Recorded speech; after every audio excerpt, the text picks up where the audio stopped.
Jennifer Wallace had built her reputation as the most successful college admissions counselor in Providence.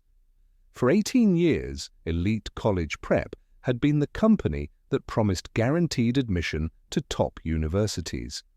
Her office walls displayed acceptance letters from Harvard, Yale, Stanford, and MIT. Her website showcased testimonials from grateful families whose children got into dream schools. Parents paid her tens of thousands of dollars believing she had insider connections and secret strategies that would ensure their children's futures. But what those desperate families did not know was that for the past 7 years, Jennifer Wallace had been running an elaborate scam. She collected enormous fees, made impossible promises, fabricated acceptance letters, and destroyed the college dreams of 156 students while pocketing $2.7 million. She told families their children were accepted to prestigious universities that had actually rejected them. She submitted fraudulent applications, she created fake scholarships that never existed, and when students showed up to campuses expecting to start their dream educations, they discovered the horrible truth. None of it was real. What you are about to witness is the complete destruction of a woman who weaponized parents' love and students' ambitions for profit. So if you have watched this far, do not miss the end. Like the video and dive into the story, because this confrontation between calculated fraud and unwavering justice will leave you speechless. It is Monday morning, 9 a.m. sharp, at the Providence Municipal Court. The courtroom is packed with devastated families, high school seniors whose college plans were destroyed, parents who depleted their savings, and students who lost years of their lives to false promises. And there, at the defendant's table, sits Jennifer Wallace in a professional suit, her expression showing a woman who still believes her credentials and reputation will somehow protect her. The bailiff's voice cuts through the anger. The state of Rhode Island versus Jennifer Marie Wallace. Judge Caprio looks down from his bench with visible fury. Miss Wallace, you stand accused of fraud, forgery, theft by deception, and wire fraud totaling $2.7 million affecting 156 students and their families over 7 years. How do you respond? Wallace stands with the polished composure she used with clients. Your Honor, I dedicated 18 years to helping students achieve their educational dreams. I understand there are allegations about my methods, but my intentions were always to help young people succeed. Judge Caprio's eyes narrow dangerously. Help them succeed? Ms. Wallace, you fabricated acceptance letters, submitted fraudulent applications, and stole millions from families who trusted you with their children's futures. That is not help. That is systematic fraud. Wallace maintains her professional tone. Your Honor, the college admissions process is extraordinarily competitive. Sometimes unconventional strategies are necessary to give students advantages in a system that favors the wealthy and connected. Unconventional strategies?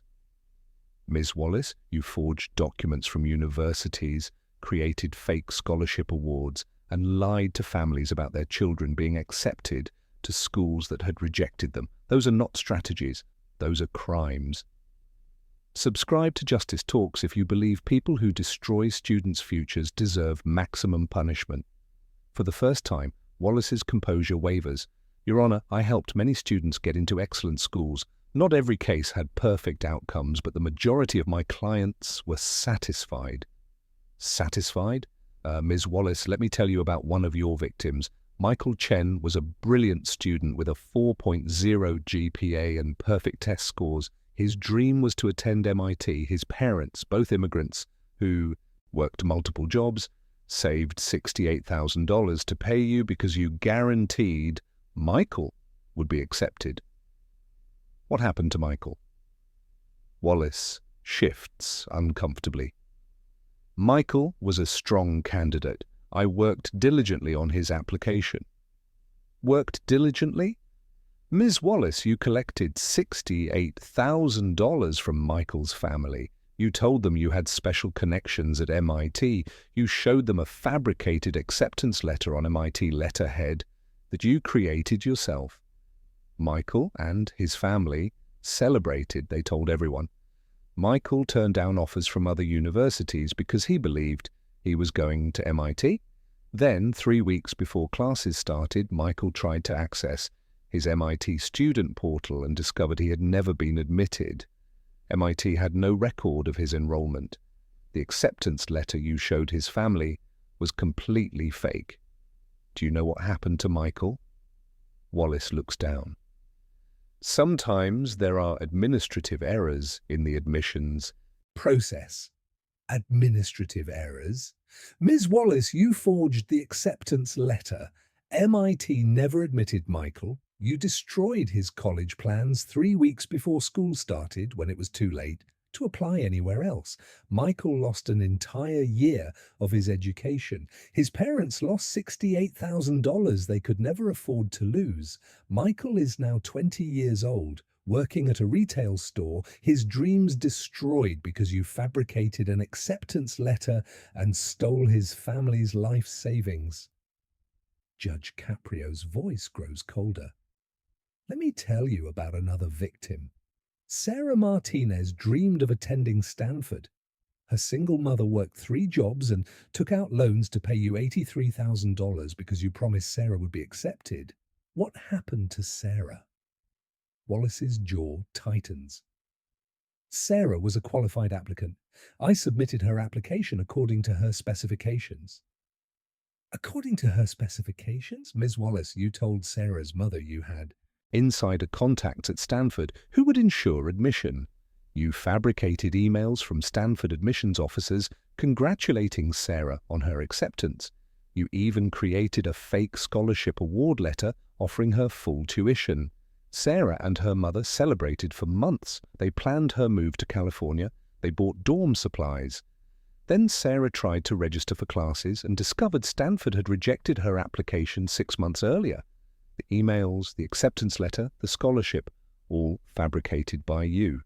Sarah's mother had already quit one of her jobs to help Sarah prepare for college. When they discovered the fraud, the mother could not get her job back. They lost everything because of your lies. Judge Caprio leans forward. Let me tell you what investigators discovered about your operation. Over 7 years, you collected fees from 156 families. Your standard package cost between $45,000 and $95,000. You promised guaranteed admission to top universities. Of those 156 students, exactly 12 actually got into the schools you promised. 12. You had a 7.7% success rate. Yet you kept 92.3% of students and their families believing they would be accepted through your fabricated letters and fake communications. Wallace's hands tremble. The college admissions process is unpredictable. I could not control universities' decisions. Could not control decisions? Ms. Wallace, you did not just fail to get students admitted, you actively deceived them by creating fake acceptance letters and fabricated communications. When universities rejected students, you kept that information secret and continued collecting money while fabricating success. Judge Caprio picks up a document. Let me tell you about your most egregious case. The Patterson family had triplets, all academically excellent. They paid you $212,000, your highest fee ever, because you guaranteed all 3 children would be accepted to Ivy League schools. What happened to the Patterson triplets? Wallace's voice cracks. The Patterson case was complex. Multiple applications required extraordinary effort. Extraordinary effort? Ms. Wallace, you fabricated acceptance letters to Harvard, Yale, and Princeton for all 3 children. You created detailed financial aid packages. You even produced fake welcome packets with campus maps and dormitory assignments. The Patterson family planned a celebration dinner and invited their entire extended family to announce the incredible news. Then, when the triplets tried to access university systems to register for classes, they discovered none of them had been admitted to any Ivy League school. All three had been rejected months earlier. You had fabricated everything while continuing to collect payments for enrollment support services that were completely unnecessary because the children were never actually enrolled. Judge Caprio's voice becomes severe. Do you know what happened to the Patterson family? The parents had taken out a second mortgage on their home to pay you. When the fraud was discovered, they could not afford the mortgage payments. They lost their house. The family had to move into a small apartment. The triplets, who should have been starting college, instead spent a year working minimum wage jobs trying to help their parents recover financially. One of the triplets, Jessica, became so depressed she required psychiatric hospitalization. Your fraud did not just destroy their college plans, it destroyed their entire family. Wallace breaks down crying. I never intended for families to be hurt. I genuinely believed I could help students. The pressure to deliver results was overwhelming. The pressure? Ms. Wallace, you created that pressure by making promises you knew you could not keep. You charged unconscionable fees and then fabricated results to justify those fees. Judge Caprio picks up a recording device. Ms. Wallace, you made a critical mistake.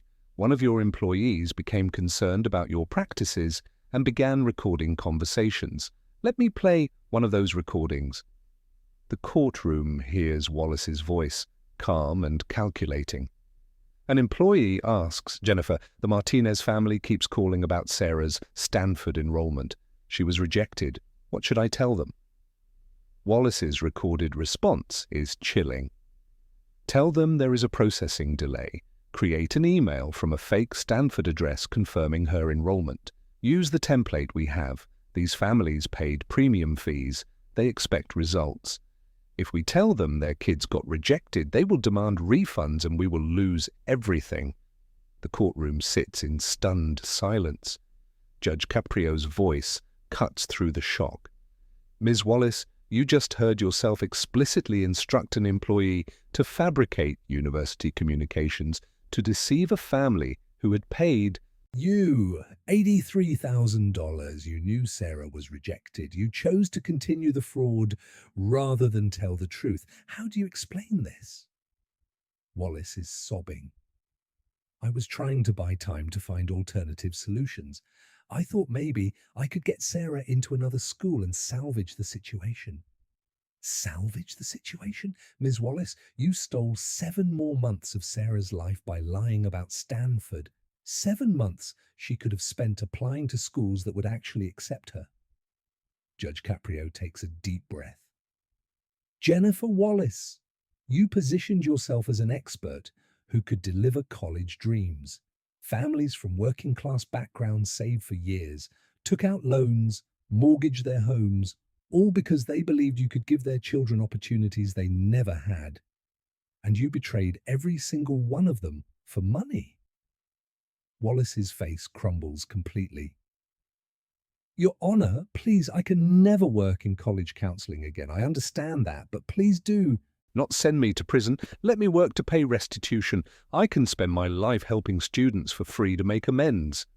Make amends? Ms. Wallace, Michael Chen is 20 years old working retail instead of pursuing his MIT dreams. Sarah Martinez's mother lost her job and her savings. The Patterson triplets lost their home, and one required psychiatric hospitalization. You cannot make amends for stealing people's futures. Judge Caprio's voice becomes firm. For fraud and theft totaling $2.7 million, I am imposing a sentence of 15 years in federal prison. For forgery of university documents, an additional 6 years. For wire fraud affecting 156 victims, an additional 4 years. Your sentences will run consecutively for a total of 25 years in federal custody. The courtroom erupts. Wallace collapses, screaming, 25 years! Your Honor, I will be 71! My career is destroyed. My life is over. Your career should be destroyed. Michael Chen's educational dreams were destroyed. Sarah Martinez's mother's financial stability was destroyed. The Patterson family's home was destroyed. 156 students had their futures stolen. Your destroyed career is justice. Additionally, you are ordered to pay full restitution of $2.7 million to victims. All assets are seized immediately. You are permanently banned from working in education, college counseling, or any advisory capacity with students. Elite college prep is dissolved permanently, and you will serve every day of your 25 years knowing you built wealth by crushing the dreams of students who trusted you. The bailiffs move forward. As handcuffs click around Wallace's wrists, Judge Caprio delivers final words. Jennifer Wallace, you were supposed to guide young people toward their futures. Families who could barely afford your services sacrificed everything because they believed you would help their children succeed. Instead, you fabricated acceptance letters, stole millions, and destroyed 156 students' educational dreams. You created fake communications from universities, you forged documents, you lied to families for years. Today, you learned that exploiting parents' love and students' ambitions demands the harshest consequences. You will spend 25 years in prison while Michael Chen works retail, while Sarah Martinez's family rebuilds from financial ruin, while the Patterson triplets recover from losing their home. Within hours, news spreads. Families begin receiving restitution from seized assets. Universities implement new verification systems. Other college counselors face increased scrutiny. Michael Chen receives a scholarship from someone who heard his story and will finally attend college. Sarah Martinez enrolls in community college with help from a legitimate counselor. The Patterson family slowly rebuilds. Sometimes the most important lesson about trust comes from watching someone who was supposed to open doors instead slam them shut for profit. Jennifer Wallace walked into that courtroom hoping her credentials would provide credibility. She was dragged out in handcuffs, headed to 25 years in prison. Her company dissolved, her reputation destroyed, where she will have over 2 decades to reflect on how she stole the futures of 156 students who believed she would help them succeed. If you believe people who destroy students' educational dreams deserve serious punishment, please like and subscribe to Justice Talks. Check out other stories where justice catches those who exploit hopes and dreams. See you in the next video. Stay healthy.